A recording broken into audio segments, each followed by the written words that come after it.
yang akan dikasih buat pelatih baru, apakah ada perbedaan dengan Sintayong atau gimana? Tentunya setiap ada tema standar. Kalau standar kita penuhi. Kalau yang di luar standar itu akan dibicarakan. Tapi ya inilah yang standar kan yang itu yang penting ya. Hal-hal lain kan bisa ya ada masing-masing ada punya keunikan. Sintayong juga punya keunikan. Sebelumnya juga punya keunikan masing-masing. Pasti ada aja yang khusus untuk masing-masing orang. Tapi yang pasti yang standar ya kita pasti penuhi.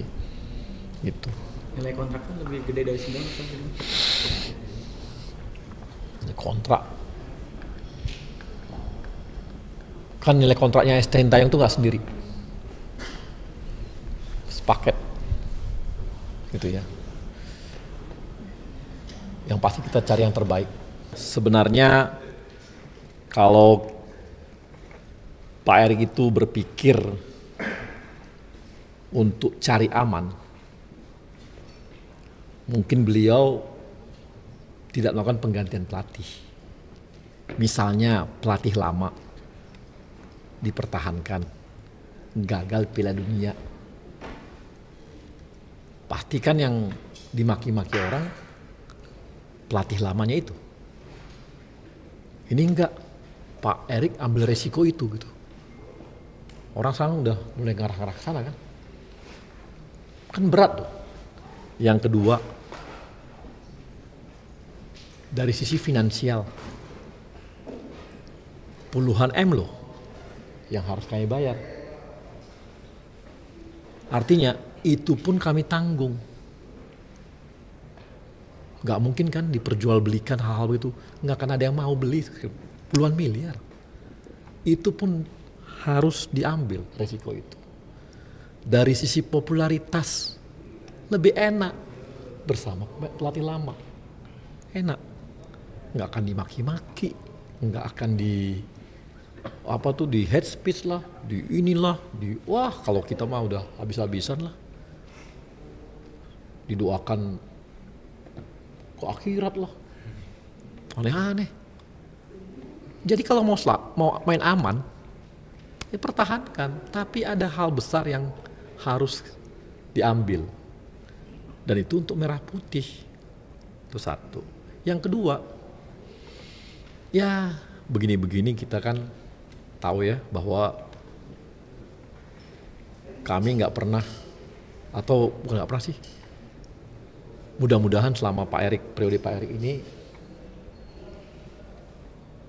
semua langkah-langkah belum ada yang negatif.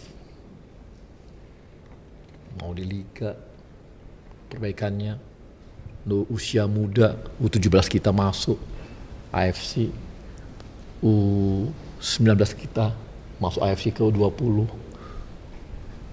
U23 kita senior, perempuan kita, artinya kan semua berproses nih, ya langkah-langkahnya bagus.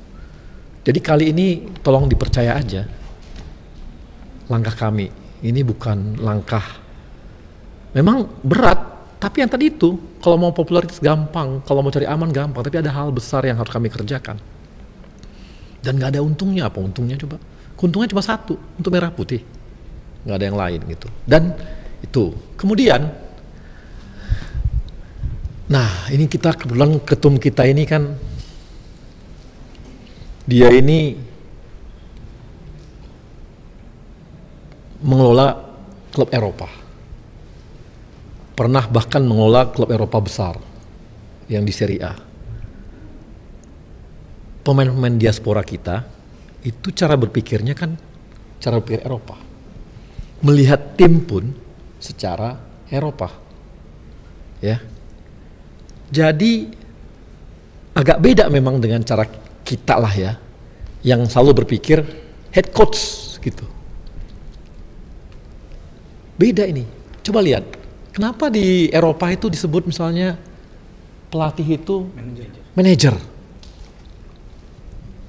Kenapa bisa disebut, ada ternyata pelatih technicalnya. Itu di Eropa terjadi. Jadi harus ada leadership di sana. Maka dicarilah pelatih yang punya leadership, yang pemain diaspora kita itu sangat hormat. sangat hormat, sehingga apa yang akan dia sebutkan itu akan diikuti oleh pemain-pemain diaspora kita. Dan pemain diaspora kita makin lama levelnya makin tinggi. Mereka itu butuh pelatih yang mereka dengarkan. Ya itu konsekuensi kita pengambil pemain diaspora. Yang makin lama level makin tinggi. Bukan lagi yang standar, makin lama makin tinggi nih. Jadi butuh yang namanya pemimpin, pelatih. Nah, didampingi oleh asisten pelatih yang kuat secara teknikal. Ini pun sudah dicari oleh Pak Erik. Soal nanti, wah ada kelemahannya. Nggak ada pelatih di dunia ini, nggak ada pelatih di dunia ini yang nggak punya kelemahan. Ada aja kelemahannya, tapi dicari yang mumpuni. Pelatih tekniknya mumpuni. Ada dua itu. Jadi kombinasi inilah. Jadi Pak Erik ini membentuk yang namanya tim kepelatihan. Yang punya leadership, tapi ada juga yang punya kemampuan teknik. Nah, ini yang gaya Eropa ya begini. Akan beda kalau kita lihat cara di Indonesia yang selama ini dianggap head coach-nya itu ya udah seperti itu aja. Ini enggak, ini lengkap. Ini akan ada lengkap. Mudah-mudahan nanti coba dengar aja. Siapa nanti yang khusus asisten pelatihnya ini teknis. Yang pasti ya level tinggi lah di Belanda juga. Bagus lah. Maksudnya bagus lah, dari Belanda juga diambil. Yang punya prestasi meloloskan klub-klub masuk Eredivisie gitu. Jadi oke, mudah-mudahan ya. Jadi, nah asisten seperti ini yang lagi yang semua, jadi ini satu kesatuan. Satu dihargai, satu punya kemampuan teknis juga, yang lain dan sebagainya. Dengan seluruh timnya lengkap. Itulah yang diusahakan untuk membuat lengkap tim pelatihnya. Jadi ini agak berbeda memang. Pak Erik ini agak berbeda. Jadi cara berpikir beliau lah cara berpikir bagaimana mengelola tim sebuah klub, tim di Eropa, karena pemain diaspora kita makin lama, makin level tingginya makin tinggi gitu levelnya.